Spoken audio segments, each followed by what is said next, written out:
a shunt. And our shunt is basically in where the trigger releases. So basically, if now we have 400 turns of copper, when you add the potentiometer, it's the same thing as adding, you know, an infinite amount of more copper line. So the more you turn the dial, the more line you're adding. You're stretching out the wave. So you create more of a tower.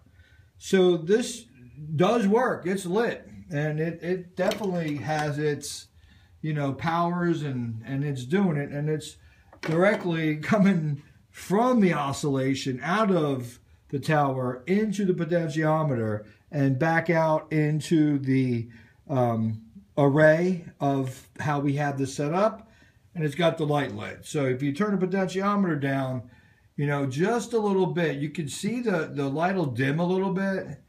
And let's turn it down just a little bit. See it? There it is. So it just dimmed down, dim up, dim down, dim up, dim down. But if you go any more, it turns off. So there it goes. It just turned off. So I got to turn it back up. And then I'm going to have to come over here and just reboot. And there it goes. It's reset. So now you got that works. And it kind of shows you that now we can add more wire length to our tower by using a potentiometer.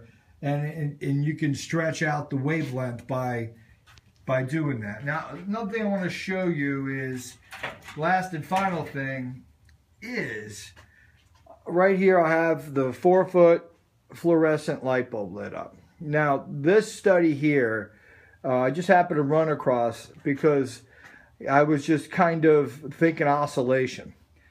Now, I'm going to step back and show my hand because I know you see it because I see it in the phone. And what you see is a wave inside the 4-foot fluorescent. Now, you see that wave moving towards my hand, okay? Now look on the other side. Look at the speed of the wavelength coming out from the other side of my hand. Now look on this side. Go back over here, you can see it moving. Let's talk about that. Now what that is you got the oscillation of the trigger that's this tower's performing inside the circuit. And pretty much it's capturing, because that's a diode on one side there. That part of this light, you know, has its diodes on the ends. So basically it's capturing the break inside the signal collapsing and going up. But you also see my hand is the ground to make this light up. And on that side, it is going crazy in oscillation, because what that wants to do, from my hand on out, it wants to go back to ground or the grid, pretty much. And I'm going to show you a little bit about the grid, because I don't hear a lot of people talk about this, and this is something that I've been working on, and this is part of my cone, Double Helix cone. That cone is kind of familiar to me too, because there was a story out there that I heard with Leedskalnins that he'd take these cones, had one in each hand, he would put them over these rocks, and he would levitate the rocks. Now, I'm trying to go back to where I heard that story, and it's a fascinating story, because basically, if you go to the cones that I'm making, the reason I'm making those cones is because I want to create a resonancy. And when you put these two and have the oscillation go in between them, and they create a resonancy, if you separate the cones, anything in between the cones should be in the field of resonancy, and it's able to levitate. And that's one of the things I want to try out with these cones. Back to Leedskalnins. Pretty fascinating stuff. Now, whether it works or not, we're going to find out. But we're going to do a lot of studies with those cones. And with the double helix and the two oscillating high energy going into each other, should be fascinating to see. Back to my 4-foot bulb here. You can see it oscillating into my hand. On the other side, it's moving a lot faster, okay? And now I want you to notice one thing. So on the tower here, what's happening is, back to what I was saying earlier, that there's a sprinkle spray coming out of it, and it's all electrons. Electrons need to go other places to find ground or go back to the grid that's the planet Earth has, and it'll find its way back to the grid. And watch on this right here as I lower it. Watch what happens. All of a sudden, look at the directional flow difference now on the tube. Up here, it goes outward. Down here by the primary, it moves inward, okay? But on the other side of my hand, guys, we're still moving outward. But over here, we're moving inward. You know why, guys? Because the end part of that primary, remember, goes to the positive input, okay? So that's the juice coming in. So it's running through that primary. It's coming out the other end and going in to the start of the circuit. So it's going in into the collector, into the center. So at that point, you have all your suction. It's all your drive, your suction. So you can see the energy being pulled in. And over here, where it's on the other end of that circuit, you can see the energy coming out. Fascinating things, guys. This is fascinating stuff. I hope you enjoy it. Let me see. I got one more thing I wanted to talk about. And I'm going to put, again, a couple questions, because I like you guys to use your mind. You ready? Got a little bit more light. Okay, so now we're going to bring my buddy back over here. So we got my little thing here. And basically, this thing's kind of unique. It's something that helps me understand the forces that we deal with, because gravity has always been something that I've been interested in. Now, so it's dangling, it's on the very end. Obviously, you got a lot of forces coming back down, and on this belt here, what you have is this stiffness of this belt. Forget about, you do have a force of left and right. So you got a heavier item on one side. You can see it tilting. I only got one hand. I could move the belt and make that balance out. So that's one thing that's going on. But that's not what's keeping it hanging off like, look, it looks like it's levitating.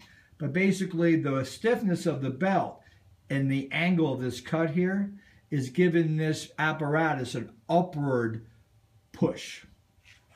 So it's giving that, it's actually lifting it up in an upward way.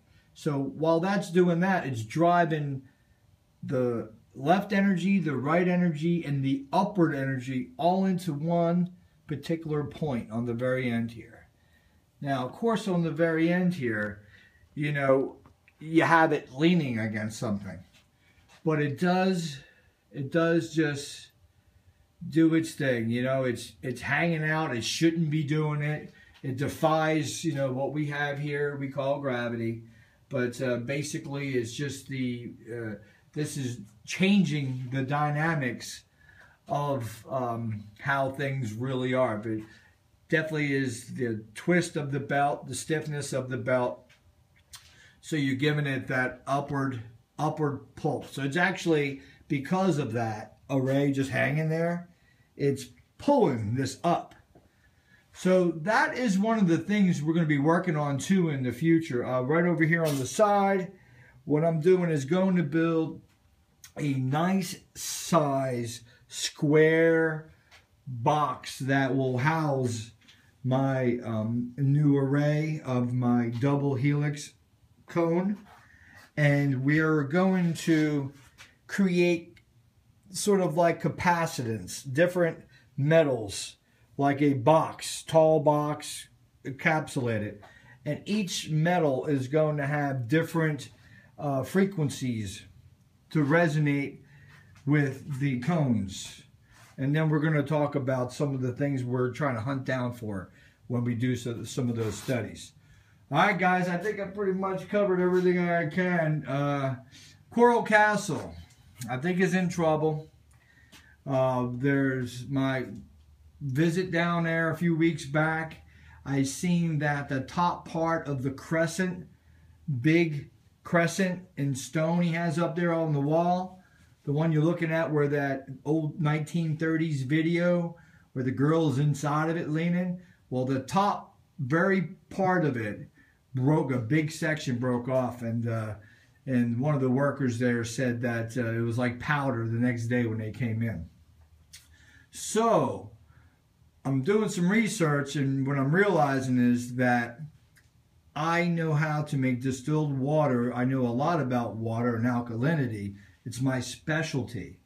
And what I realize is when water is coming down from clouds, it is unstable and it's basically acidic.